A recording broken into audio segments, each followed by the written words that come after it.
अरुणाचल प्रदेश, जहां हमारे आदिवासी भाई बहन सालों से रह रहे हैं, खेती करते हैं, जानवर चराते हैं, जंगल से सामान इकट्ठा करते हैं। लेकिन अब वो बता रहे हैं कि चीन उनके पुश्तैनी इलाकों पर कब्जा कर रहा है। और सबसे दुख की बात यह है कि केंद्र में बैठी मोदी सरकार चुप्पी साधे है। पिछले 6 साल से ये सिलसिला चल रहा है।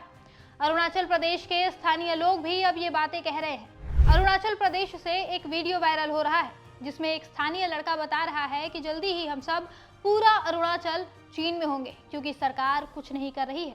इसके पहले अपर सुबनसिरी जिले में नह आदिवासी समुदाय के लोगों ने भी लगातार चीनी घुसपैठ की शिकायत की थी। उन्होंने तो डिप्टी कमिश्नर को एक ज्ञापन भी सौंपा था जिसमें साफ लिखा था कि हमारी जमीनें जा रही हैं, चीन घुसपैठ कर रहा है।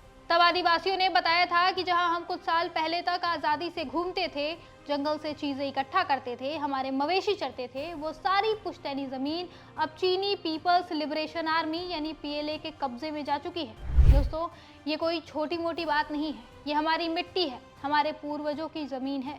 वहाँ पशु चराने की जगह, शिकार करने की जगह, खेती की जगह सब धीरे धीरे चीन के हाथ में चला जा रहा है। और साफिला इलाके में ओइंग, चुजारटा इलाके में पनियार, मारपान, कोट्रांग झील और टिडिंग टैंग जैसी जगह धीरे धीरे चीनी घुसपैठ की चपेट में आ गई हैं। बताया गया कि ये जगह टेक्सिंग हेडक्वार्टर के पास है। कुछ जगहों को तो आदिवासी तीर्थ स्थल भी मानते हैं। नाह वेलफेयर सोसाइटी ने अपने लेटर में तब बताया था कि चीनी सेना ने भारत की सीमा के अंदर सड़कें बना ली है, मिलिट्री कैंप बना लिए हैं। 2020 के बाद तो स्थिति और बिगड़ी है। नाह समुदाय ने बार बार बताया कि दिन पर दिन हम अपनी जमीन गंवाते जा रहे हैं। जान लीजिए कि पिछले 10 से 15 सालों से चीन इस इलाके में अपनी गतिविधियां बढ़ा रहा है। मकसद साफ है, ज्यादा से ज्यादा जमीन हड़पनी है। और हमारी सरकार चुप्पी साधे बैठी है। मोदी जी चीन का नाम लेकर भाषण तो बहुत देते हैं, कहते हैं भारत मजबूत हो गया है, LAC पर स्थिति सामान्य हो गई है। तो अब सवाल है कि फिर ये अरुणाचल में हो क्या रहा है? अरुणाचल प्रदेश के स्थानीय लोग क्यों बार बार कह रहे हैं कि चीन हमारी जमीन हड़प रहा है? अपर सुबनसिरी में हमारे आदिवासी क्यों चीख चीख कर कह रहे हैं कि हमारी पुश्तैनी जमीन जा रही है? क्या सरकार तक ये आवाजें पहुंच नहीं पा रही हैं? क्या कर रहे हैं गृह मंत्री अमित शाह? क्या कर रहा है विदेश मंत्रालय? चीन को क्या जवाब दिया गया? क्या कोई सैटेलाइट इमेज चेक की गई? क्या सेना को और ज्यादा अधिकार दिए गए या फिर बस फाइलें घुमाई जा रही हैं? लद्दाख में 2020 में जो हुआ वो सबने देखा।